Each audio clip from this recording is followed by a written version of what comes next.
Good morning all. Welcome to Learners Academy.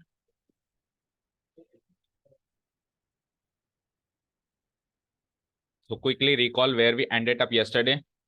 जो भी किया हमने कल फटाफट से रिकॉल करो।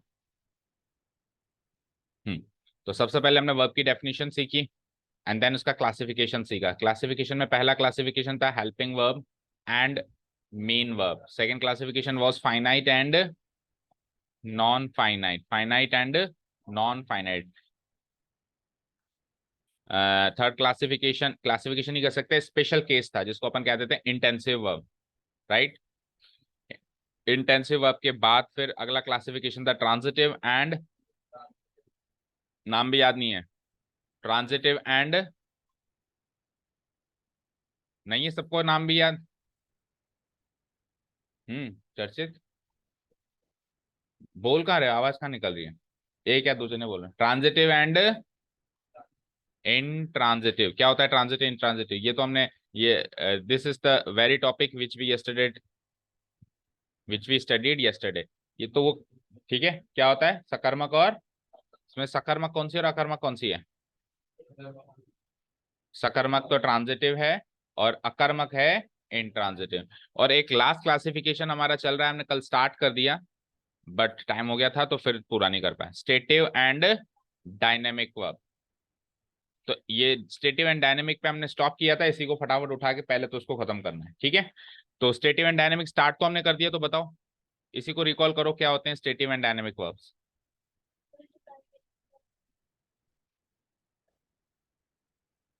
कंटिन्यूअस फॉर्म में चेंज हो सकती हैं, दैट मीन्स ये किसी भी फॉर्म में जा सकती हैं। किसी भी फॉर्म में ज्यादा फोकस है, कंटिन्यूअस फॉर्म में जा सकती हैं कि नहीं जा सकती, बिल्कुल जा सकती हैं। और स्टेटिव वर्ब्स जो होती हैं वो कंटिन्यूअस फॉर्म में नहीं जा सकती। तो हम स्टेटिव वर्ब्स की कैटेगरीज पढ़ रहे थे, जो बच जाएंगी वो सारी डायनेमिक हो जाएंगी, जो बच जाएंगी वो सारी डायनेमिक। तो स्टेटिव वर्ब्स की कैटेगरीज में हमने क्या क्या अभी तक पढ़ लिया है उसकी बात करते हैं। तो सबसे पहले स्टेटिव वर्ब्स की कैटेगरी में पहली कैटेगरी आई थी परफॉर्मेटिव वर्ब्स। क्या आई थी बेटा, परफॉर्मेटिव। इसको तीन कैटेगरीज में डिवाइड किया, एक तो परफॉर्मेटिव वर्ब्स, वो भी सारी स्टेटिव होंगी, एंड देन अभी वर्ब्स ऑफ परसेप्शन जो अभी आज चलेगा वो भी सारी की सारी क्या होंगी, स्टेटिव होंगी। और फिर लास्ट में अदर स्टेटिव वर्ब्स जो हमको याद रखनी है, जो कि कभी कंटिन्यूअस फॉर्म में नहीं जाएगी। तो ये हम कर चुके हैं परफॉर्मेटिव वर्ब्स वाला कॉन्सेप्ट। परफॉर्मेटिव वर्ब्स में चार वर्ब्स, परफॉर्मेटिव का मतलब समझो एग्री करना या डिसएग्री करना। तो इस कैटेगरी में हमने चार वर्ब्स सीखी थी, एग्री, डिसएग्री, सी और अंडरस्टैंड। जिसमें सी और अंडरस्टैंड का मतलब देखना और समझने से नहीं होना चाहिए, एग्री और डिसएग्री करने से ही होना चाहिए, सी और अंडरस्टैंड। अच्छा, जब सी और अंडरस्टैंड का मतलब एक्चुअली देखने और समझने से होगा तब क्या होगा, वो अभी आगे आ जाएगा। यहाँ पे एक्चुअली समझने और देखने से इसका मतलब नहीं है। चलें आगे। सो आज हम स्टार्ट करने वाले हैं हमारा सेशन वर्ब्स ऑफ परसेप्शन से। किससे स्टार्ट करने वाले हैं? So today's introductory topic is verbs of perception. Let's see verbs of perception. So first of all, tell me what do you understand by perception? Perception, sense organs, नहीं sense, perception का meaning बताओ। Sense organs, इसका मतलब sense organ से हम perceive करते हैं, perceive करने को कहते हैं परसेप्शन। अब परसीव करने का मतलब क्या होता है? परसीव करने का मतलब होता है रिसीव करना। परसीव करने का मतलब होता है रिसीव करना। आप किसी जो दुनिया में घटित हो रहा है उसको कैसे कैसे देख रहे हो, कैसे सुन रहे हो, उसको कैसे रिसीव कर रहे हो, उसको कैसे रिसीव कर रहे हो, उसको बोलते हैं परसीव करना। और परसीव करने से क्या बना? परसेप्शन।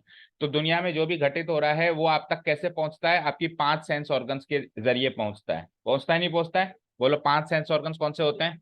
सी देखना, स्मेल सूंघना, टच फील करना, और हियर सुनना, और टेस्ट, हो गया कहाँ हुआ, टेस्ट करना टंग से, हुए पांच।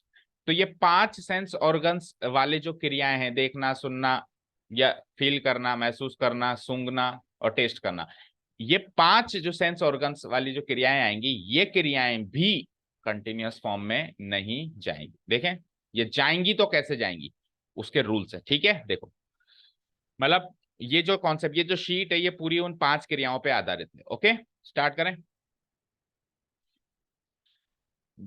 वे वर्ब्स जो हमारी सेंस ऑर्गन से संबंधित होते हैं वो वर्ब्स ऑफ परसेप्शन कहलाते हैं। समझ गए? जैसे कि सी, हियर, फील, स्मेल, टेस्ट। देखना, सुनना, महसूस करना, सूंघना और चखना। ठीक है, टेस्ट करना, ये 5 सेंस ऑर्गन्स हैं। इन्हीं से हम दुनिया में जो भी हो रहा है वो हमारी बॉडी तक पहुंचता है। बताओ, दुनिया में जो भी हो रहा है, जैसे मान लो आपने कोई घटनाक्रम देखा, तो अगर आंखें हैं तो ही आप देख पा रहे हो, अगर कान है तो ही सुन पा रहे हो। या मान लो को आपको ठंडी गर्म हवा लग रही है, तो जो हमारा फील वाला जो सेंस ऑर्गन है, हमारी स्किन, वो हमको बता रही है कि ठंडी हवा है या गर्म हवा है। स्मेल हम सूंघ के बता रहे हैं कि खुशबू आ रही है कि बदबू आ रही है। ठीक है, टेस्ट कोई हम चख रहे हैं तो पता चल रहा है अच्छा है बुरा है कैसा है। ठीक है ना? चलो, तो इससे रिलेटेड रूल्स देखने हैं अब इस चीज में। तो सेंटेंस है, mangoes are tasting sweet. Mangoes sweet taste हो रहे हैं, मीठे टेस्ट हो रहे हैं। तो देखो, अभी अभी हमने क्या कहा, ये 5 वर्ब्स जो हैं वर्ब्स ऑफ परसेप्शन है। और वर्ब्स ऑफ परसेप्शन किसकी कैटेगरी के वर्ब्स हैं? हमने अभी इससे पहले से इससे ऊपर वाली कैटेगरी क्या देखी है? Stative verbs. कौन सी? स्टेटिव। और स्टेटिव वर्ब्स की डेफिनेशन क्या होती है? जो कंटिन्यूअस फॉर्म में नहीं जा सकते। तो ये कंटिन्यूअस फॉर्म में गया तो हो गया गलत। गलत हो गया तो उसको सही कैसे करेंगे? मैंगोस, इससे जस्ट ऊपर वाले में, इससे जस्ट ऊपर वाले में, तो mangoes test sweet. Mangoes test sweet. Very easy. चलो सेकंड देखो। हाँ, अब ये देखो, I M testing this mangoes, क्या ये सेंटेंस करेक्ट है? करेक्ट है, मैं मैंगोस को टेस्ट कर रहा हूं। ऊपर वाले सेंटेंस का मीनिंग है मैंगोस टेस्ट करने में मीठे लग रहे हैं। मैंगोस टेस्ट करने में मीठे लग रहे हैं। और नीचे वाले सेंटेंस का मीनिंग है मैं मैंगोस को टेस्ट कर रहा हूं। तो नीचे वाले सेंटेंस, ऊपर वाले सेंटेंस में भी आईएनजी फॉर्म में चले गए, नीचे वाली फॉर्म में भी आईएनजी फॉर्म में चले गए, तो वो तो हो गया था गलत, क्योंकि स्टेटिव वर्ब है, मतलब वर्ब्स ऑफ परसेप्शन है, और वर्ब्स ऑफ परसेप्शन क्या है? स्टेटिव वर्ब्स है, तो वो तो हो गया था गलत। क्या ये भी वर्ब्स ऑफ परसेप्शन है तो ये भी स्टेटिव वर्ब्स होगा, तो ये भी गलत होगा? गलत होगा? श्योर? बोलो कृतिका, गलत होगा? ये सही होगा, ये सही होगा। सो ढूंढो इन दोनों सेंटेंस में डिफरेंस। इन दोनों सेंटेंस में डिफरेंस ढूंढो कि ऊपर वाला सही क्यों और ढूंढो ऊपर वाला गलत क्यों और नीचे वाला सही क्यों, ढूंढो, कोशिश करो। क्या उसमें मैं चख रहा हूं? मीनिंग वाइज ढूंढो, स्ट्रक्चर, नॉट स्ट्रक्चर वाइज। उसके भाव को समझो, सेंटेंस के भाव को। मैंगोस टेस्ट करने में मीठे लग रहे हैं और मैं मैंगोस को चख रहा हूं, टेस्ट कर रहा हूं। और बड़ा ही डेप्थ में जाके हमको ये सेंटेंसेस के एरर्स ढूंढनी पड़ती हैं, खास करके verbs of perception. Performative verbs तो इजीली पता चल जाती है कि कंटिन्यूस फॉर्म में नहीं जानी चाहिए, सेंटेंस पढ़ने से पता चल जाता है, ये इतनी आसानी से नहीं पता चलता। हाँ मयंक, क्या डिफरेंस लग रहा है?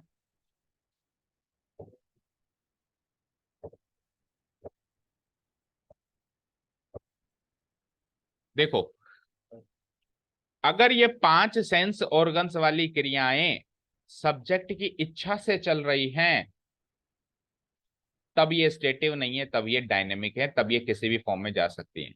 पर ये सब्जेक्ट की इच्छा से नहीं चल रही हैं, तब ये स्टेटिव है। अब सब्जेक्ट कौन है? मैंगोस। इसमें सब्जेक्ट कौन है? आई। तो मेरी मर्जी से मैं टेस्ट कर रहा हूं ना। बोलो, समझ आया? इसमें क्या मैंगोस की मर्जी चल रही है क्या? मैंगोस की मर्जी चल रही है क्या भाई, वो मीठे लगे, खट्टे लगे, कैसे लगे? मैंगो चाहेगा तो वो मीठा लगेगा, और मैंगो चाहेगा वो खट्टा लगेगा, ऐसा ऐसा सुविधा है क्या मैंगो के पास? समझो, समझ आया? भाई मैंगोस मीठे हैं, मैंने कहा मैंगोस मीठे लग रहे हैं, तो मैंगोस की मर्जी से नहीं लग रहे हैं, ये तो प्रकृति की मर्जी से लग रहे हैं कि ये मैंगो मीठा है और ये मैंगो खट्टा है। लेकिन इसमें तो मैं मेरी मर्जी से टेस्ट कर रहा हूं ना। तो जब मर्जी आ जाएगी आपकी, सब्जेक्ट की, आपकी नहीं, सब्जेक्ट की, तब तो ये डायनेमिक है। जब मर्जी है तब जो चाहो किसी भी फॉर्म में चेंज करो। पर सब्जेक्ट की मर्जी नहीं है ना, तब ये क्या है? सारे के सारे, नॉट ओनली टेस्ट, अभी और भी आ रहे हैं, सारे के सारे क्या है? स्टेटिव हैं। उस फॉर्म में आप इसको कंटिन्यूअस फॉर्म में चेंज नहीं कर सकते, आप इसको सिंपल फॉर्म में ही रखेंगे, मैंगोस टेस्ट स्वीट। मैंगोस मीठे लग रहे हैं गलत हो जाएगा, हमको क्या कहना पड़ेगा? मैंगोस मीठे लगते हैं। ठीक है, मैंगोस टेस्ट स्वीट टेस्ट होते हैं, स्वीट टेस्ट हो रहे हैं, ऐसा कंटिन्यूअस फॉर्म में नहीं हो। हाँ, अगर मैं टेस्ट कर रहा हूं, फिर वो कैसे भी लगे, बट टेस्ट वर्ब की जो क्रिया है सब्जेक्ट के अकॉर्डिंग हो रही है, सब्जेक्ट की इच्छा से हो रही है। ठीक है, सेकंड सेंटेंस देखो, पहले इसका रूल पढ़ लो। Involuntary action, voluntary action, involuntary मतलब जिसमें आपकी इच्छा ना हो, मतलब सब्जेक्ट की इच्छा ना हो, अनैच्छिक, और वॉलंटरी जिसमें जो ऐच्छिक है। तो इनवॉलंटरी एक्शन के हिसाब से ये स्टेटिव वर्ब है और वॉलंटरी एक्शन के हिसाब से डायनेमिक है। तो ये वाला एक्शन वॉलंटरी है तो उसमें तो ये डायनेमिक है, कहीं भी जा सकते हैं, किसी भी फॉर्म में जा सकते हैं। पर ये वाला एक्शन चेक करो, इनवॉलंटरी है तो इसमें ये स्टेटिव है, इसमें ये कंटिन्यूअस फॉर्म में नहीं जा सकते। अब मैं सेकंड सेंटेंस दूं ये कि यही, अब जैसे टेस्ट पे हमने इसको चेक किया तो बाकियों पे भी चेक कर सकते हैं ना। तो सेकंड सेंटेंस दे दूं, निकाल लोगे अब एरर। उसमें इनवॉलंटरी एक्शन है, इसमें भी इनवॉलंटरी एक्शन है, लेकिन नीचे थर्ड सेंटेंस में ये वॉलंटरी एक्शन है, that's why it is correct. Roses are smelling sweet, roses are smelling sweet, भाई गुलाबों की खुशबू मीठी या अच्छी लग रही है, तो गुलाबों की मर्जी से लग रही है, ये आपको सोचना है। ठीक है, और रोजेस, अच्छा सेंटेंस आंसर ही आ गया, देखो roses are smelling sweet will be the incorrect sentence, roses smell sweet will be the correct, क्योंकि रोजेस की मर्जी नहीं है, ये इनवॉलेंटरी है तो कंटिन्यूअस में नहीं जाएगा। अब अगर मैं कहूँ I am smelling, John is smelling a rose, तो इसमें जॉन की मर्जी है, वो गुलाब के फूल को सूंघना चाहता है कि नहीं सूंघना चाहता है, वो चाहे तो मना कर सकता है। ठीक है ना, क्लियर है, तो इसमें इसकी मर्जी है ना। अब ये जा सकता है आईएनजी फॉर्म में, दैट मींस कंटिन्यूअस फॉर्म में, तो फर्स्ट सेंटेंस जो होगा वो गलत होगा, first sentence will be the incorrect sentence, second sentence will be correct sentence and third sentence obviously correct sentence. ठीक है, अब यहां से थोड़े से डिफिकल्ट सेंटेंस हैं, पढ़ो। Are you seeing the house on the corner, क्या आप कॉर्नर पे घर देख रहे हो? तो आप ये सोचो, हाँ डू यू सी होगा नहीं होगा, या आर यू सिंग, मतलब कंटिन्यूस फॉर्म में ये करेक्ट है या इसको सिंपल फॉर्म में लेके जाएं, इसका डिसीजन तब होगा जब आपको ये पता चले कि ऐच्छिक है या अनैच्छिक। तो पहले तो ये बताओ, ऐच्छिक वॉलंटरी या इनवॉलंटरी, कैसा एक्शन है ये इनवॉलंटरी है। हाँ रुद्र बोलो, क्या ये इनवॉलंटरी है? क्या आपको कॉर्नर पे घर दिख रहा है? आप किसी से सवाल करो कि आपको कॉर्नर पे घर दिख रहा है, तो क्या ये इनवॉलंटरी एक्शन है या वॉलंटरी एक्शन है?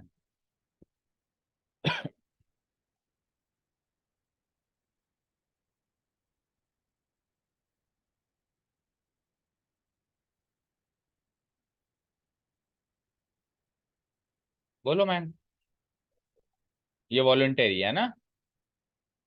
हाँ रुद्र, ये इनवॉलेंटरी है। मौलिक, क्या इनवॉलेंटरी? कृतिका, सक्षम, वॉलेंटरी, वॉलेंटरी। अब देखो ध्यान से सुनो मेरी बात, देखो कई सारे एक्शंस ऐसे होते हैं जो हमारे इर्द गिर्द घटित होते ही रहते हैं, उन पर हमारा भी जोर नहीं है। ठीक है, जैसे अभी मैं चाह रहा हूं कि इस पंखे की आवाज आए, चाह रहा हूं क्या मैं? आ रही है ना, आ रही है ना, इस इन्वर्टर की बैटरी की भी आवाज आ रही है, सर पढ़ा रहे हैं उसकी भी आवाज आ रही है, कई बार कोई ना चाहते हुए खुशबू आई जाती है, बदबू भी आई जाती है, कहते हैं ना स्मेल कहाँ से आई, तो हम चाहते हैं क्या भाई वहां से वो खुशबू पास हो? तो कई बार चलते फिरते हमको कोई चीज दिख गई, तो ये इनवॉलेंटरी एक्शन है। अब आपको कि सर मेरी मर्जी में आंखें बंद कर लूं, तो ऐसे नहीं, ऐसे नहीं, ऐसे तो फिर हर एक्शन ही वॉलेंटरी, फिर हर एक्शन को ही कंट्रोल कर सकते हो, आंखें बंद कर लूं, कोई कमरे में बैठ जाऊं, घुस जाऊं, पलंग के नीचे छुप जाऊं, ऐसे तो फिर दुनिया का हर एक एक्शन ही क्या माना जाएगा? वॉलेंटरी माना जाएगा। समझ गए? तो सपोज करो दो लोग चल रहे हैं और सामने कॉर्नर पे घर है, तो आप आंखें बंद करके नहीं कह सकते कि मैं नहीं देखूंगा, आप आंखें खुली रखो ना, तो वो इनवॉलेंटरी एक्शन है। क्या है वो? इनवॉलेंटरी, आपकी मर्जी नहीं है, वो तो घर सामने है तो दिखेगा ही ना। अभी तो आप वॉलेंटरी इनवॉलेंटरी की वो कर रहे थे, आप पहले डिसाइड करो आप इनवॉलेंटरी के साथ हो या वॉलेंटरी के साथ हो। तो ये जो अभी आप कह रहे हो उसे जरूरी नहीं है, ये चीज माइंड में पहले क्यों नहीं आई, या पहले तुक्के में ही आंसर दिया कि चलो एक आंसर तो देना है, सर पूछ रहे हैं। वॉलेंटरी या इनवॉलेंटरी? इनवॉलेंटरी। अब आप जो बोलना चाह रहे हो वो इनवॉलेंटरी के पक्ष में बोलना चाह रहे हो या वॉलेंटरी के पक्ष में बोलना चाह रहे हो? इनवॉलेंटरी के पक्ष में बोलो, बोलो क्या कह रहे हो? अच्छा, आपका आंसर तो इनवॉलेंटरी है, लेकिन आप पक्ष में वॉलेंटरी के बोलोगे। तो ऐसे दो दो राय जब तक हमारे माइंड में रखेंगे ना, तो फिर तो माइंड में कुछ कुछ कुछ कुछ कुछ कुछ चलता जाएगा। आप अगर वॉलेंटरी के पक्ष में बोल रहे हो तो बोलो सर मेरा आंसर वॉलेंटरी है। लड़ाई करो तो अच्छे से करो, ऐसे नहीं कि सर मेरा मन तो कह रहा है और अब तो आपने आंसर भी बता दिया है कि इनवॉलेंटरी है, तो मेरा आंसर तो इनवॉलेंटरी रहेगा। हाँ बोलो क्या कह रहे हो। हाँ देखो, यही तो क्वेश्चन पूछ रहा है कि आपकी नजर उस पर जा रही है कि नहीं जा रही है। क्वेश्चन में तो मतलब पूछने वाला तो यही चीज तो जानना चाह रहा है कि आप मेरी नजर तो गई, मेरी नजर तो गई, क्या आपकी नजर गई क्या। तो ये उसकी बस आईसाइट के अकॉर्डिंग क्वेश्चन पूछना चाह रहा है कि आपकी आईसाइट वहां तक पहुंची या नहीं पहुंची। एक्शन तो अगर मान लो उसकी आईसाइट पहुंच गई, अब आईसाइट नहीं पहुंची, आंखें बंद हैं, तो ये तो एक्सेप्शनल केस है ना। मान लो आईसाइट पहुंच गई तो घर दिखेगा ना। समझ गए। ठीक है, तो बहुत सारे एक्शन हमारे इर्द गिर्द इनवॉलेंटरी चलते हैं। कैसे चलते हैं, उन पे हमारा कंट्रोल नहीं होता है, और जिन पर हमारा कंट्रोल नहीं होता है वो आईएनजी फॉर्म में नहीं जाएंगे as far as this verbs of perception are concern. ठीक है, तो करेक्ट करो इसको। Do you see. अब अगर आर यू सीइंग को डू यू सी कन्वर्ट नहीं करना आ रहा हो ना, तो टेंशन लेने की जरूरत नहीं है, क्योंकि ये मुद्दा है टेंस का। ठीक है, आपको ये समझ में आ जाना चाहिए कि ये आर यू सीइंग तो गलत है, क्योंकि इनवॉलेंटरी एक्शन है। जैसे आर यू हियरिंग है नॉइज देयर, क्या आपने शोर सुना। तो यार शोर तो आया होगा तो सबने ही सुना होगा। हाँ आपने ध्यान नहीं दिया वो एक अलग बात है, आपने ध्यान नहीं दिया वो अलग बात। अभी जैसे पंखा चल रहा है तो कोई ध्यान थोड़ा ना दे रहा है, यार पंखे में से कैसी आवाज आती है, इसकी आवाज 20 डेसिबल्स की होती होगी। तो ऐसे अपन ध्यान नहीं दे रहे, लेकिन चल तो रही है ना, हमारे कानों में टकरा तो रही है ना इसकी आवाज। सो ये भी इनवॉलेंटरी एक्शन हुआ, हुआ कि नहीं हुआ। ऐसे नहीं सर मैं तो कान बंद कर लूंगा, मेरे लिए तो वॉलंटरी है, इस तरीके से नहीं। सो इसको भी do you hear a noise there से इंप्रूव कर सकते हैं। समझ गए। अब ये बहुत इंपॉर्टेंट टॉपिक था, इसलिए मैंने कल छुड़वा दिया है ना, क्योंकि कल आप थोड़ा मजे में आ गए थे लास्ट में जाते जाते, तो सब ऊपर से जा रहा था आपके, है ना। हाँ जी, who is hearing your case, ये बताओ जरा। मतलब ये कंटिन्यूस में जा सकता है। Who is hearing your case, आपका केस कौन सुन रहा है, तो ये जा सकता है कि कंटिन्यूस में ये जा सकता है। क्यों।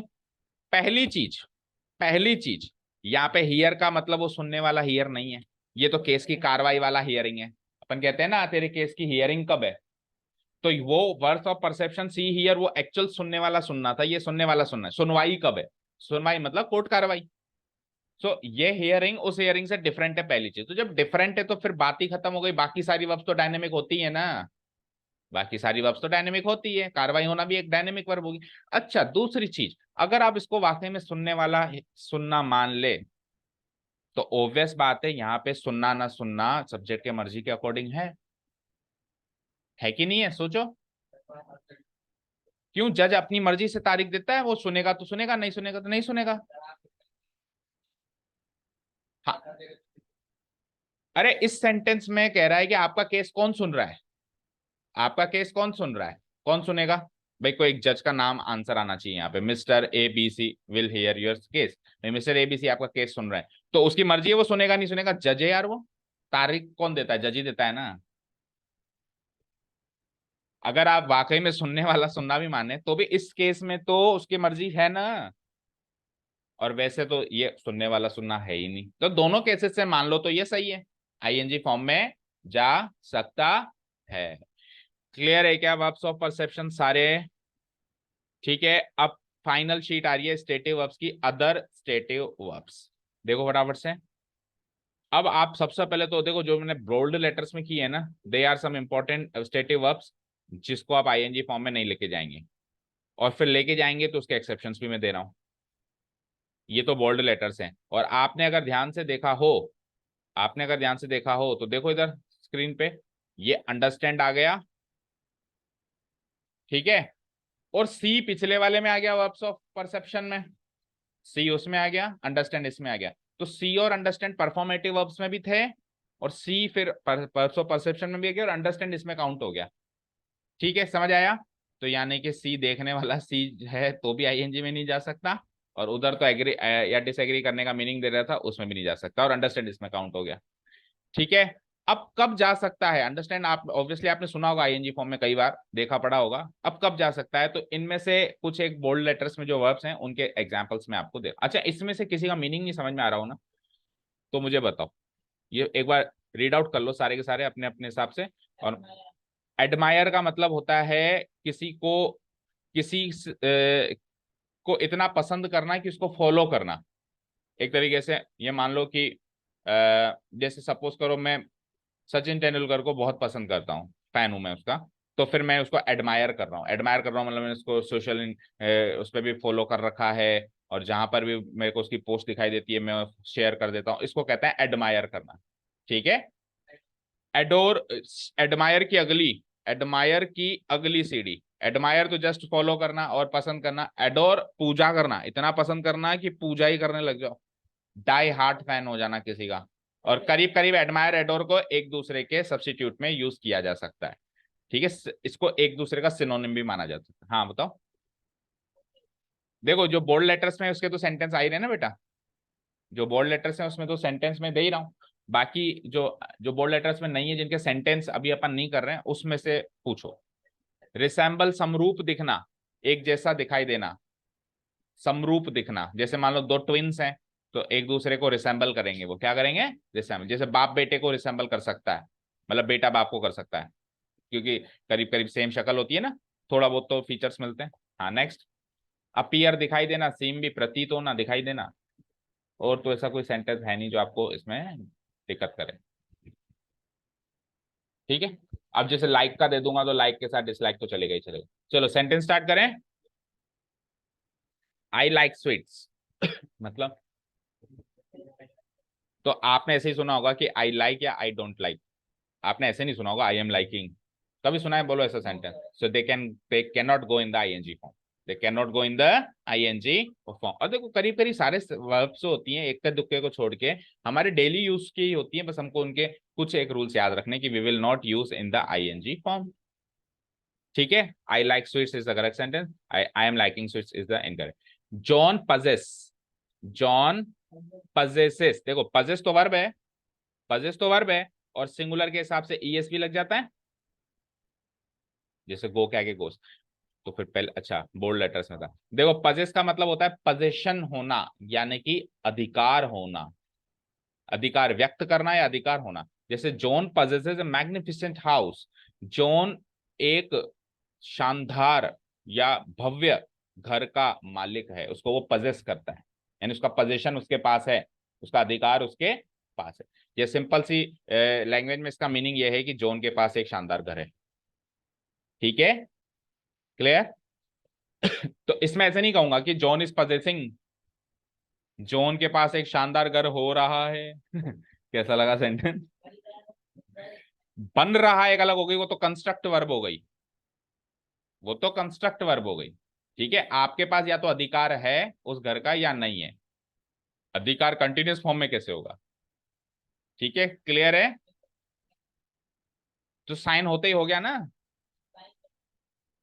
अच्छा, सपोज करो मैंने जैसे आधा साइन किया, तो अभी क्या आधा अधिकार हो गया, नहीं हुआ ना आधा अधिकार। आपको पता है आप चेक वेब पे साइन करते हो या कहीं पर भी साइन करते हो तो साइन हल्का सा भी मिसमैच है, हल्का सा एक डंडी भी, अगर मान लो आपके ओरिजिनल साइन में डंडी और इसमें आपने डंडी नहीं लगाई, तो आपका चेक डिसऑनर हो जाता है, या फिर आपका वो साइन इनवैलिड माना जाता है। तो अगर आपने थोड़ा सा ऐसे साइन किया तो अभी तक तो वो इनवैलिड है, अभी तक घर नहीं हुआ है आपका।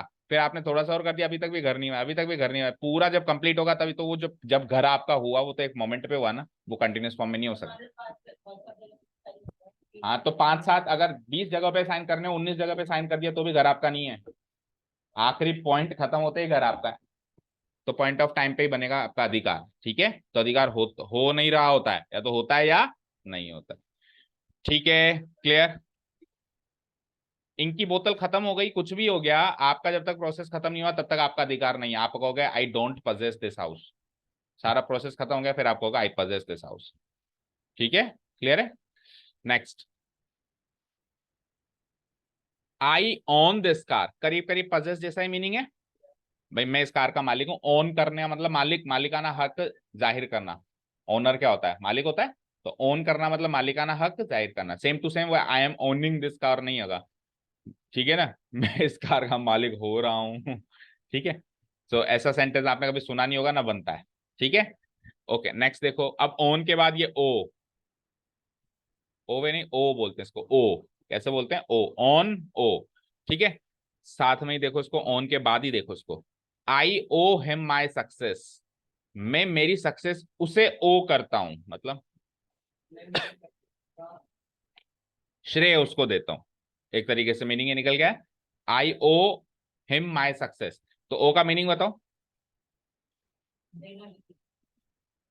देना किसी को, किसी को श्रेय देना। देखो जब ओ वर्ब आ जाता है ना, जब ओ वर्ब आ जाता है ना, तो ओ वर्ब के बाद वाला जो होता है ना, ओ वर्ब का ऑब्जेक्ट जो होता है वो उस सब्जेक्ट से कुछ मांगता है, जो भी उस सेंटेंस में गिवन चीज। समझ आया?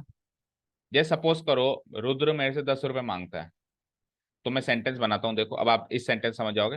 रुद्र मुझसे 10 रुपए मांगता है, तो मैं लिखूंगा आई ओ रुद्र 10 रुपीज। अब समझ आया? ओ वर्ब के बाद वाला जो होता है ना, ऑब्जेक्ट जो होता है ना, वो सब्जेक्ट से जो भी दी हुई चीज सेंटेंस में दी हुई है उसका हकदार होता है, उसको लेने का हकदार होता है। तो ही जो है ना, आई से उसकी सक्सेस लेने का अधिकार है, मतलब उसकी सक्सेस उसकी वजह से उसको मिली है। समझ आया अभी? और श्रेय देना जैसा मीनिंग भी निकलता है इनडायरेक्टली, ठीक है ना। यानी कि मेरे पास जो 10 रुपए इसका श्रेय मैं रुद्र को देता हूं, ये मेरे नहीं है, ये रुद्र के, मुझे देने हैं उसे। क्लियर है क्या? ठीक है, ओ वर्ब का मीनिंग समझ आया अच्छे से? तो ओ भी ऐसे नहीं होगा आई एम ओइंग, ऐसे नहीं होगा, आई ओ ही होगा। देखो मीनिंग भी समझो, रूल भी याद रखो, मीनिंग तो समझ में आ गया, लेकिन रूल क्या है, आईएनजी फॉर्म में नहीं यूज करना है। Next, I expect that Ram will come today, meaning expect करने का मतलब आशा करना, अपेक्षा करना, एक तरीके से, है ना।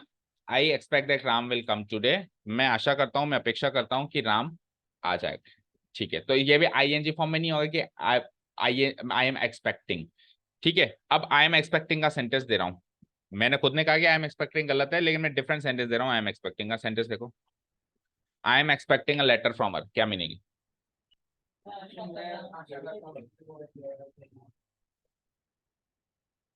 तो आई एक्सपेक्ट तो सही है, सिंपल फॉर्म में तो सारे ही सही है वैसे भी।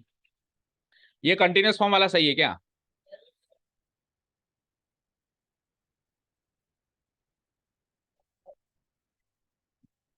एक्सपेक्ट वर्ब उस लिस्ट में है, आपने चेक किया? बोल्ड लेटर्स में भी है, तो फिर आईएनजी फॉर्म में जा सकता है क्या? अच्छा एक्सेप्शन, आईएनजी फॉर्म में जा सकता है क्या? जा रहा है तो सही जा रहा है क्या? सही है।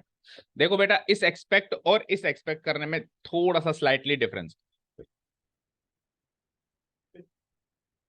वो एक्सपेक्ट है आशा करना या अपेक्षा करना, ये एक्सपेक्ट है प्रतीक्षा करना। कई बार आपने ऐसा सेंटेंस सुना होगा, या क्या हो सकता है यूज भी किया हो, आई am expecting somebody, I am expecting somebody, यानी मैं किसी की प्रतीक्षा कर रहा हूं। सो प्रतीक, ये एक्सपेक्ट वर्ड जब प्रतीक्षा करने वाला मीनिंग शो करे, तब ये आईएनजी फॉर्म में जा सकता है। बट इसका ओरिजिनल मीनिंग प्रतीक्षा करना नहीं होता, ये अपन आदत है, लैंग्वेज में ये आदत है हम लोगों की कि एक का मीनिंग दूसरे से निकाल लेते हैं। तो ये दूसरे एक का मीनिंग दूसरे से निकाला हुआ है नीचे वाले सेंटेंस में, ठीक है ना। मेरे को वेट वर्ब को यूज करना चाहिए था प्रतीक्षा करने के लिए, लेकिन मैंने एक्सपेक्ट को यूज कर लिया, तो मीनिंग तो वेट का निकल के आ रहा है और मैं यूज एक्सपेक्ट कर रहा हूं, इसीलिए आईएनजी फॉर्म में करेक्ट है। ऊपर वाला एक्सपेक्ट का मीनिंग है और एक्सपेक्ट ही यूज हो रहा है, तो जब एक्सपेक्ट का मीनिंग और एक्सपेक्ट ही यूज हो तब वो आईएनजी फॉर्म में नहीं जा सकता, ठीक है। और ऐसे के ऐसे ही, ऐसे के ऐसे ही, देखो सेकंड सेंटेंस, ये तो सही है, ये भी सही है। और रूल पढ़ो, यहाँ पे इसका मीनिंग है आशा करना और इसका मीनिंग क्या है, प्रतीक्षा करना। अच्छा वन मोर थिंग, आपको बुकलेट्स मिल गई है जिनको भी मिली है, आगे का कभी कोई कुछ नहीं पढ़ के आएगा, केवल ये जाहिर करने के लिए कि सर देखो मैं आंसर दे रहा हूं, तो केवल इस पर्पज से आगे का कोई कुछ नहीं पढ़ के आएगा। अगर आपको पढ़ना ही है तो जो पढ़ाया हुआ है उसी को रिवाइज करना है। ठीक है, नहीं तो वो जो सस्पेंस अभी जब अपन क्लास में जैसे एक एक सेंटेंस को सस्पेंस क्रिएट करके बना रहे हैं, उस वैसी जो लर्निंग हो रही है वैसी लर्निंग नहीं हो जाएगी अगर आप कुछ कुछ कुछ कुछ पढ़ के और यहाँ पे हीरो बनोगे तो। ठीक है, वो क्षण भर की होगी, क्षण भंगुर होगी वो थोड़े टाइम के लिए आप हीरो बनोगे, लेकिन वो अच्छे से आपको तभी समझ आएगा जब आप यहाँ पे खाली होके आएंगे, भरे हुए होके नहीं आएंगे। आपको नोट्स इसलिए दिए हैं भाई, आपका टेस्ट जिसमें का कल टेस्ट है तो आप पूरा चैप्टर रिवाइज कर लो। 7-8 पन्नों से ज्यादा का कोई चैप्टर है नहीं, उसको आप एक दिन में रिवाइज कर, और रिवाइज क्या करना है, एक बार रीडिंग लगानी है क्योंकि पढ़ा हुआ। तो बताओ, जिसके जो भी पेजेस मिसिंग है वो अभी बता दो, अभी तो क्या है, ताजा ताजा है तो उसको बोल देंगे भाई मिसिंग है, थोड़ा टाइम होने के बाद तो कहेगा भैया इतनी देर के दिनों के बाद क्यों लाते हो। ठीक है, समझे क्या? समझे? हाँ जी। मयंक आप बुकलेट ले जाना, वो सर से बात हो गई थी, है ना? ठीक है, क्लियर। चलें आगे। I think you are right. अब थिंक भी उस लिस्ट में, उस वो मतलब लिस्ट ही चल रही है, लेकिन वहां पे स्पेस खत्म हो गया तो नेक्स्ट शीट पे आ गए, लेकिन वर्ब्स वही चल रही है। देखो देखो, थिंक है इसमें।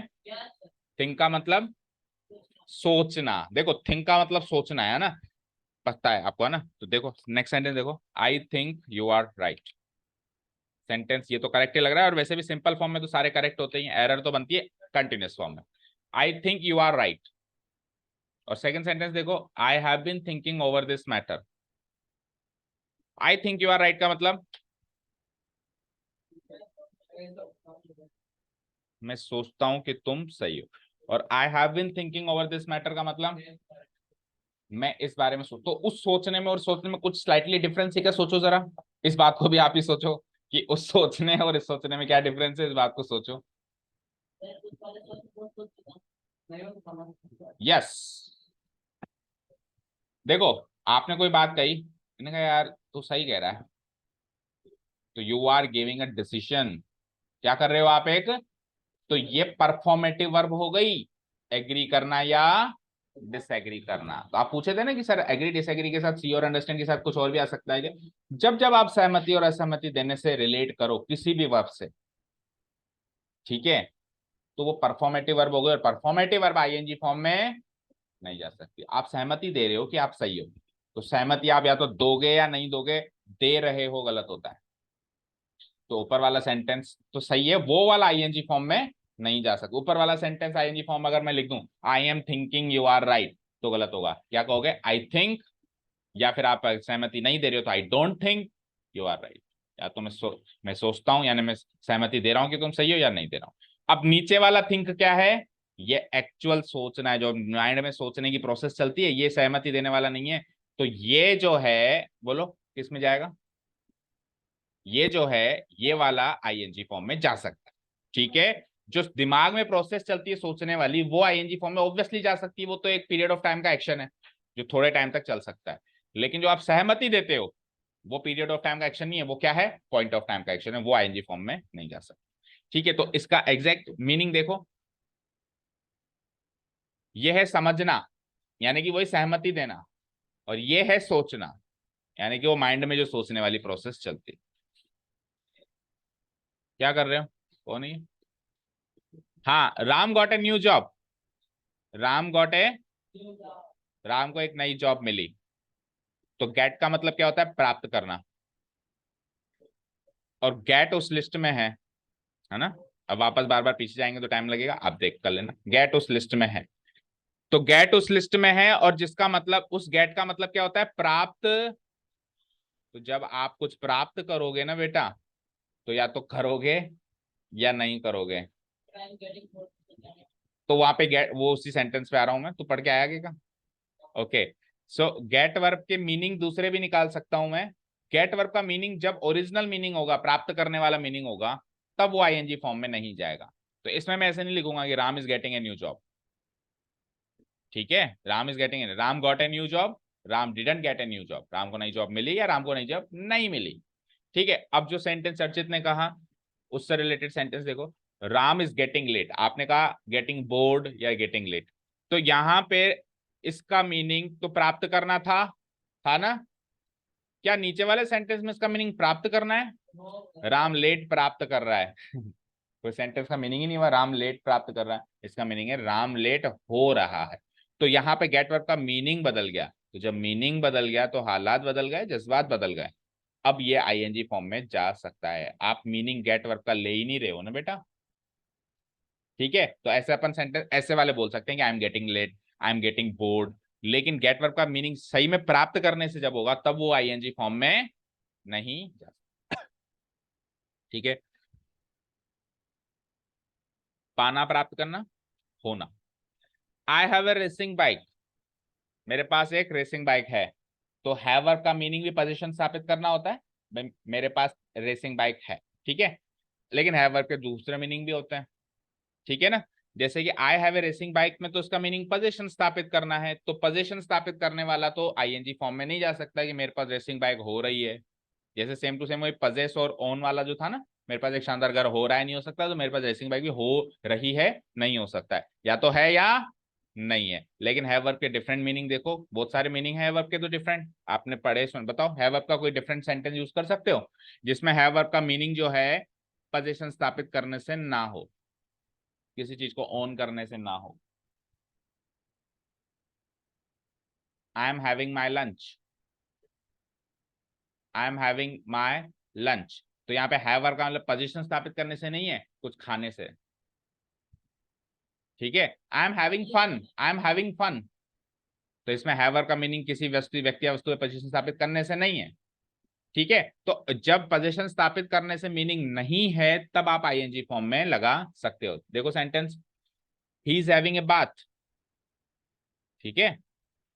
We are having a good time, ठीक है। सारे सेंटेंस करेक्ट हैं। ऊपर वाला सेंटेंस आईएनजी फॉर्म में नहीं जाएगा क्योंकि वहां पे पोजीशन सेंस ऑफ पोजीशन है, यहाँ पे नो सेंस ऑफ पोजीशन, यहाँ पे भी no sense of position, and that's it for the dynamic verbs, ठीक है।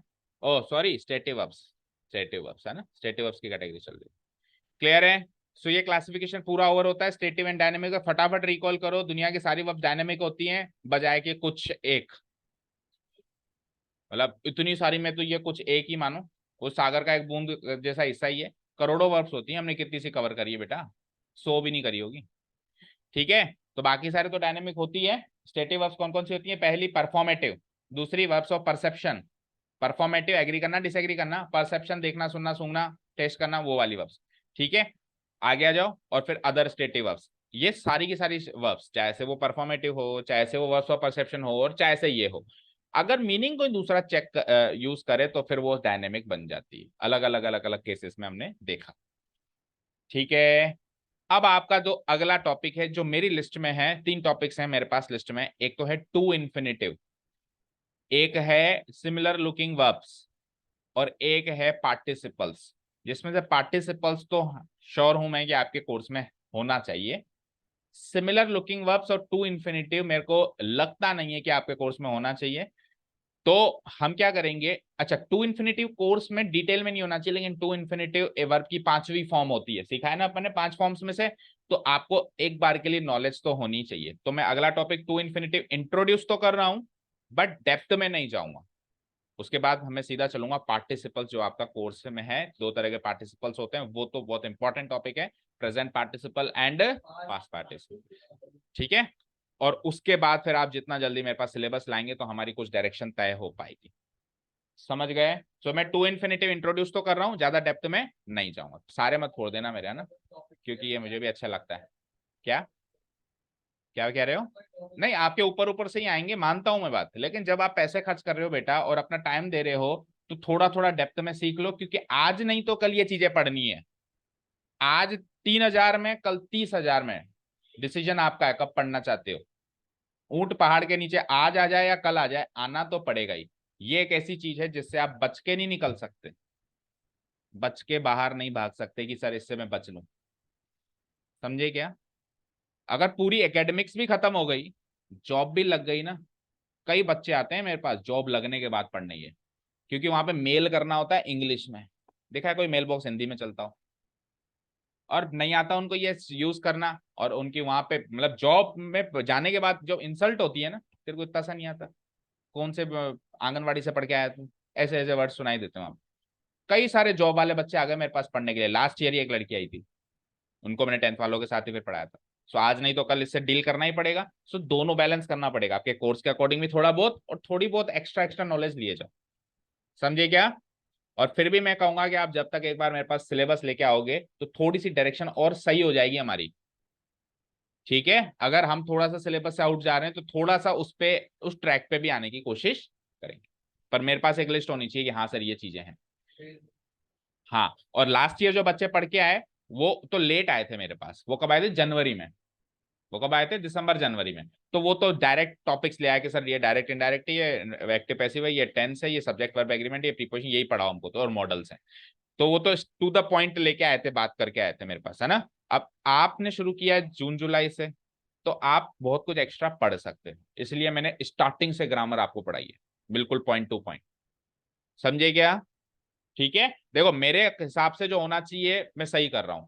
फिर भी अगर आपको लग रहा है कि नहीं सर गलत हो रहा है, तो वो उसका डिसीजन फिर आप ही ले सकते हो। वो डिसीजन आप तभी ले सकते हो जब आपके पास एक लिस्ट हो ऑफ द टॉपिक्स जो आपके बोर्ड्स में आएंगे। ठीक है, क्लियर है? चलो, तो अब टू इन्फिनेटिव इंट्रोड्यूस कर देता हूं। ठीक है, देखो मेरी बात सुनो, it will hardly take 5 minutes, है ना। फिर अपन कल पार्टिसिपल्स पढ़ेंगे सीधे ही, क्योंकि टू इन्फिनिटी में डिटेल में नहीं जा रहा हूँ, केवल इंट्रोड्यूस ही करूंगा। और 5 मिनट में हो जाएगा। क्या क्या टाइम हो रहा है? आप तो रेडी हो ना वैसे भी? क्या टाइम हो रहा है? टाइम तो बता दो, कोई नहीं है किसी के पास? 7:10 हो रही है, 7:15 पे छोड़ दूँ? ठीक है, ओके। देखो नेक्स्ट टॉपिक,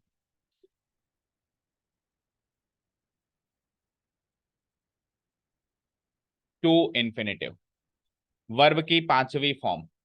वर्ब की पांचवी फॉर्म, हर वर्ब में 5 फॉर्म्स होती हैं: present, past, present participle, past participle and to infinitive. So पांचवी फॉर्म कहीं भी नहीं पढ़ाई जाती, इसका आपको बेसिक नॉलेज तो होनी। चौथी तो आ जाएगा ना भी, प्रेजेंट पास्ट पार्ट, पूरा पार्टिसिपल ही पढ़ाऊंगा ना मैं। पार्टिसिपल पढ़ाई नहीं जाती, यस। हाँ ठीक है, सो ये पांचवी फॉर्म पे बात करते हैं, टू इन्फिनेटिव पे। ठीक है, अब टू इन्फिनिटी काफी लेंदी एक टॉपिक है, अगर बिल्कुल डेप्थ में जाए तो, बट उस लेवल पे आपके होगा नहीं, तो इंट्रोडक्शन तो अपन देखते हैं। देखो टू इन्फिनिटी का स्ट्रक्चर होता है टू प्लस वर्ब की फर्स्ट फॉर्म, और ये दो स्ट्रक्चर में यूज होती है। कितने स्ट्रक्चर में यूज होती है ये? Full infinitive and bare infinitive. Full infinitive मतलब किसी भी वर्ब की फर्स्ट फॉर्म के साथ टू लगा दो, और बेयर इन्फिनिटिव, बेयर मतलब होता है अकेला, बेयर मतलब होता है खाली या अकेला। तो ये टू की, टू से रहित यूज होता है, और सिंपली कैसे यूज जाता है? बस वर्ब की फर्स्ट फॉर्म की तरह ये यूज हो जाता है। यहां तक क्लियर है? ठीक है, टू इन्फिनिटिव जनरली पर्पस जाहिर करने के लिए बताई जाती है। पर्पस, सेंटेंस में पर्पस, जैसे कि एक सेंटेंस देता हूं मैं आपको, आप देखना कि ये वाला जो एक्शन का मेरे को पर्पस है, मैं एक एक्शन कर रहा हूं किसी दूसरे एक्शन के पर्पस से, तो जो मैं एक्शन कर रहा हूं वो तो मैं सिंपली यूज करूंगा टेंस के अकॉर्डिंग, लेकिन जिस पर्पस से मैं किसी दूसरे पर्पस के एक्शन से मैं इसको यूज कर रहा हूं ना, तो वो जो दूसरा वाला एक्शन है वो टू इन्फिनिटी में आ जाएगा। सेंटेंस दे दूं एक, जैसे कि आई एम गोइंग जयपुर, ऐसे लिख लेता हूं, देखो I am going to Jaipur to purchase some books, to purchase some books. Sentence का मीनिंग पढ़ो, सेंटेंस का मीनिंग पढ़ो बेटा। कुछ किताबें खरीदने के लिए। तो एक्शन, मेन एक्शन तो ये हो रहा है, देखो मेन एक्शन तो ये हो रहा है, और किस पर्पस से हो रहा है? उस एक्शन के पर्पस। हाँ हाँ, तो मैं भी तो ये कह रहा हूं, मेन एक्शन तो ये हो रहा है। एक्शन अभी क्या हो रहा है? अभी मैं बुक सोना खरीद रहा हूं, अभी इस समय एक्शन क्या हो रहा है? जयपुर जाना। किस एक्शन के पर्पस से ये एक्शन हुआ? किस एक्शन के उद्देश्य से ये एक्शन हुआ? आपको बुक्स नहीं खरीदनी होती तो ये एक्शन होता क्या? आप खुद कह रहे हो मैं जयपुर क्यों जा रहा हूं, क्या क्यों जा रहा हूं? तो ये वाला एक्शन जो है मैं टू इन्फिनेटिव से जोड़ दूंगा, टू प्लस वर्ब की फर्स्ट फॉर्म। चेक करो स्ट्रक्चर मैच हुआ, टू प्लस वर्ब की फर्स्ट फॉर्म। अब ये फुल इन्फिनेटिव में क्यों आया सर? बेयर इन्फिनेटिव में कब आता है? उसके रूल से नीचे वाली शीट में। क्लियर है? क्लियर है बेटा? बोलो। तो इन शॉर्ट में बात कहूं क्या बेटा? इन शॉर्ट बात कहता हूं, to infinitive is always used with some other verb. एक वर्ब यूज होने के बाद ही टू इन्फिनिटिव आता है, अकेले में टू इन्फिनिटिव नहीं आ सकता। जैसे मैं ऐसे नहीं लिख सकता आई टू गो मैं ऐसे नहीं कह सकता आई टू परचेस।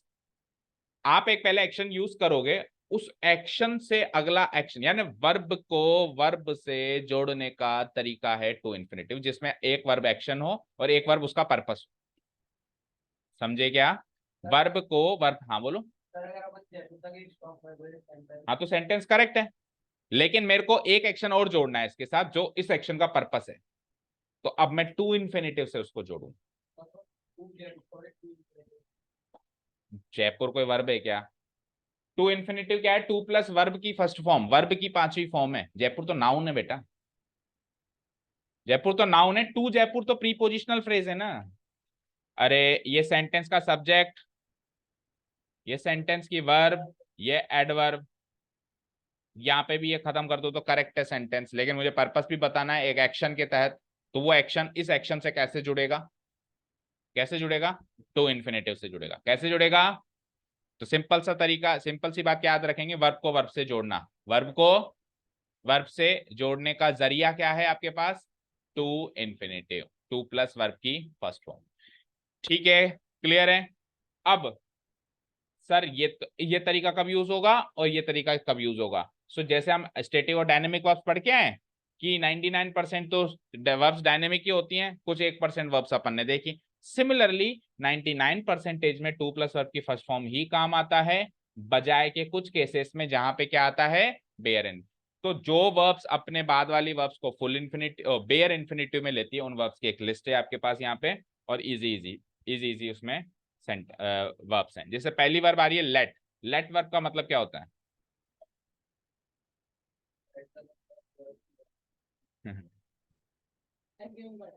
नहीं, वहां लेट का मतलब अज्यूम करना नहीं होता। अपन क्या कहते हैं? Let us assume. Let us assume, अब वो तो अपन शॉर्ट में क्या क्या क्या होता है लेट का मतलब? नहीं, मानना नहीं होता लेट का मतलब। अपन ऐसे कहते हैं कहीं लेट अस गो, तो लेट का मतलब क्या हुआ? Please let me him, let me in, please let me in, मुझे अंदर आने दो। तो अब सोचो लेट का मीनिंग, परमिशन, अनुमति। लेट का मतलब क्या होता है? लेकिन ये इतनी फॉर्मल परमिशन नहीं होती कि आप वाकई में किसी से परमिशन मांग रहे हो। लेट अस गो का मतलब, जैसे मैंने कहा चलो चलते हैं, लेट अस गो, आप अपने आप को परमिशन दे रहे हो कि हाँ चलो चलते हैं। ठीक है ना? अपने एक्शन को कंफर्म कर रहे हो कि हाँ हमने अपने आप को अनुमति दे दी, एक्शन चलो करते हैं। ठीक है? सो लेट वर्ब के बाद में कभी भी दूसरी वर्ब जोड़नी हो तो टू इन फुल इन्फिनेटिव से नहीं जुड़ेगी, बेयर इन्फिनेटिव से जुड़ेगी। That means to plus verb की फर्स्ट फॉर्म नहीं आएगा, क्या आएगा? वर्ब की फर्स्ट फॉर्म। जैसे मैं ऐसे कहूंगा लेट हिम कम इन, ना कि let him to come in. Let him केवल वर्ब की फर्स्ट फॉर्म, कम इन उसे अंदर आने दो। ठीक है, क्लियर है? अब दूसरी वर्ब देखो। बिड, बिड का मतलब क्या होता है ना? बिड का मतलब बताओ।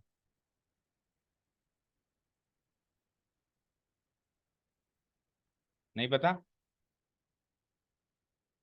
चलो सारी, कौन है? अनुष्का? आपकी क्लास अभी, अच्छा 11th टेस्ट है आपका तो, हाँ 5 2 मिनट 5 मिनट बैठो बस, है ना, इस वाली क्लास में बैठो। हाँ देखो, चलो फिर सारी वर्ब्स देखो एक बार और सेंटेंस पे आओ सीधे। ठीक है? Let bid watch see hear feel make have help. तो देखो कुछ एक तो वही सो परसेप्शन आ गई। वॉच और सी को एक ही बात कह सकते हो, वैसे वॉच और सी में थोड़ा सा डिफरेंस होता है। बताओ वॉच और सी में क्या डिफरेंस होता है? हम्म, क्या? जागृत, इसका क्या काम है?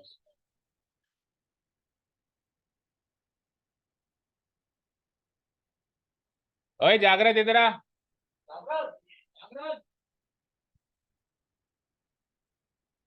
अंदर आ। नाम ही है तेरा जागृत, बाकी तू सोया हुआ है। कौन सी दुनिया में रहता है तू? कभी भी आ जाता है। कल टेस्ट देने क्यों नहीं आया? बैठ क्लास में, टेस्ट पेपर दे रहा हूँ। और आप में से कौन नहीं आया था? क्यों नहीं आया था? साइंस की क्लास में आया था ना तू?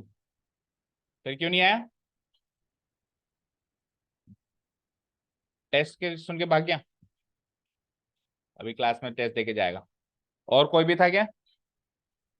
और कोई भी आया था क्या? और कोई भी है क्या जो जो कल नहीं आया था हम में से? चलो आ जाओ फटाफट। देखो देखो वॉच और सी में डिफरेंस बताओ, एक स्लाइड डिफरेंस होता है ना? ना ऐसा कुछ नहीं होता। देखो सी का मतलब तो जो हमारे देखने की जो शक्ति आंखों की वो होता है सी, वो सी। ठीक है ना। वॉच का मतलब होता है किसी चीज को देख कर, या अब उसमें देखना ही नहीं है, उसमें सुनना भी है। वॉच करने का मतलब होता है नजर रखना। यस, नजर रखना। तो अब वी आर वॉचिंग में क्या हम सुन नहीं रहे हैं क्या, केवल देख ही रहे हैं क्या? लेकिन अपन ऐसे बोलते तो ऐसे ही ना, मूवी देखने गया था। अपन कभी ऐसे बोलेंगे मूवी देखने और सुनने गया था? नहीं बोलते ना। तो वॉच का मतलब होता है नजर रखना, और नजर रख के उसको उसको एक तरीके से समझना, उसके अंदर क्या है उस चीज को समझना। ठीक है, जैसे एक क्रिकेट मैच अपन वॉच करेंगे, ठीक है ना, क्लियर है। अपन कहते हैं ना wait and watch, wait and watch यानी रुको और अब आप देखो आपके साथ क्या होता है। तो वो उसके साथ जो भी होगा वो देखने वाला देखना नहीं होगा। ठीक है। हियर मतलब सुनना, फील मतलब महसूस करना, मेक, हैव, हेल्प। अब केवल आपको बिड नहीं आता, सेंटेंस पे आ जाओ सीधे। I saw him to cross the road, मैंने उसे रोड क्रॉस करते हुए देखा। तो देखो एक्शन तो यहीं पे खत्म हो गया। अब इसके साथ मुझे एक टू इन्फिनिट एक वर्ब और जोड़नी है। तो वर्ब से वर्ब को जोड़ने का जरिया बोलो टू इन्फिनेटिव। तो टू इन्फिनेटिव लगा दिया मैंने, मुझे लगा सही है, पर देखो तो सही है, सी इस लिस्ट में है ना, सी इस लिस्ट में है तो टू इन्फिनेटिव नहीं है। बाकी सबके साथ टू इन्फिनेटिव है, कुछ लिस्ट दे रहे हैं उसमें बेयर इन्फिनेटिव लगाना है। सो हम क्या कर देंगे, I saw him cross the road. Second sentence देखो, अभी हालांकि रूल आया नहीं है। I heard you to leave the house, मैंने उसे या मैंने तुम्हें घर छोड़ते हुए सुना। तो हियर भी इसमें है क्या?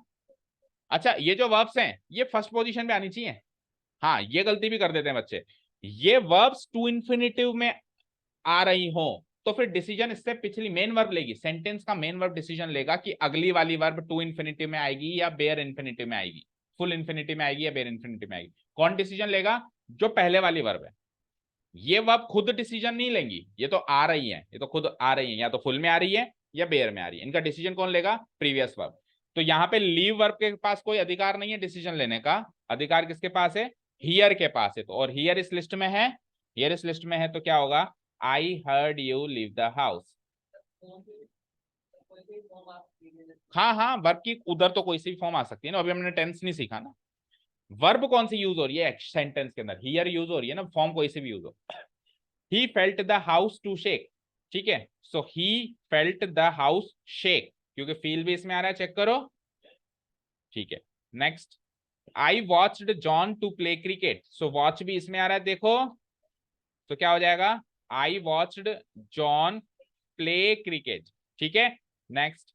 आई bade him to do it. अब बताओ, बेड आ गया, बेड मतलब बिड की सेकंड फॉर्म है।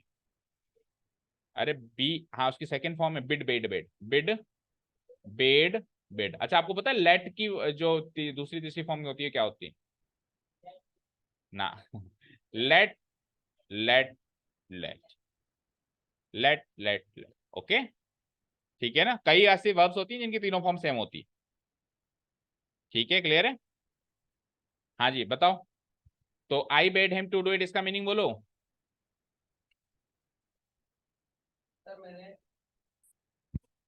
उसे उकसाया, उकसाया, उकसाया नहीं उसे प्रेरित कर। प्रेरित करा। So bid can be used as a synonym to let. समझ गए? क्लियर है? ठीक, परमिशन, हाँ अनुमति दी, प्रेरणा दी, उसको उकसाया, करीब करीब सेम मीनिंग है ना। मैंने उसको ये काम करने पे मजबूर किया या मैंने उससे ये काम करवाया, मैंने उससे ये काम करवाया। ठीक है, प्रेरित किया is the most correct word है ना। अब वो कैसे भी प्रेरित किया, दड़ा के, धमका के, कुल मिला के मैंने काम करवा दिया उससे। क्लियर है? तो बताओ गलती, बताओ अब गलती। टू, क्योंकि बिड इस लिस्ट में है तो बाद में आने वाली वर्ब्स कैसी लगी? तो रूल पढ़ रहे हो, इन वर्ब्स के बाद में आने वाली वर्ब बेयर इन्फिनेटिव लेती है। कैसे लेती है? बेयर इन्फिनेटिव लेती है। अब ये टू इन्फिनेटिव इंट्रोड्यूस हो चुका है और लिस्ट आ चुकी है। दो तरह के टू इन्फिनेटिव होते हैं, full infinitive and bare infinitive. Introduce होने के बाद हमने कुछ वर्ब्स वो पढ़ ली जो टू फुल इन्फिनेटिव नहीं लेंगी, कैसी लेंगी? बेयर इन्फिनेटिव लेंगी। Is this thing clear? अब अगर टू इन्फिनेटिव के डिटेल में जाना है तो हमको 1 से 2 दिन केवल टू इन्फिनिटी में ही लगेंगे। सो वो आप टॉपिक्स लेके आओ कि आपके कोर्स में है या नहीं है, नहीं तो कल अपन पार्टिसिपल स्टार्ट करेंगे, last topic of verb chapter. नहीं, बिल्कुल टॉपिक्स लिखे हुए रहते हैं। बाकी बच्चे कैसे लेके आते हैं, अंदर के भी लेके आते हैं, सब टॉपिक्स लिखे रहते हैं। केवल ऐसे नहीं लिखा रहता, अर्थमेटिक प्रोग्रेशन अंदर लिखा रहता है, सम वाला फॉर्मूला आएगा है क्या, उठा के देखना होता है, समझे, उठा के देखना होता है। अपनी खुद की जिम्मेदारी समझनी होती है इसको, कि मुझे पता होना चाहिए कि मेरा कोर्स, मेरे एग्जाम में मुझे, मेरे पास कौन से टॉपिक आने वाले हैं। थोड़ी सी जिम्मेदारी उठाना सीखो, थोड़ा सा डिसिप्लिन बन जाओ, ठीक है। सो कल अगर आप टॉपिक लाते हो तो ठीक है, नहीं तो फिर मैं पार्टिसिपल पढ़ाऊंगा, ठीक है। That's it. Thank you so much for listening to us, have a nice day, keep learning and bye.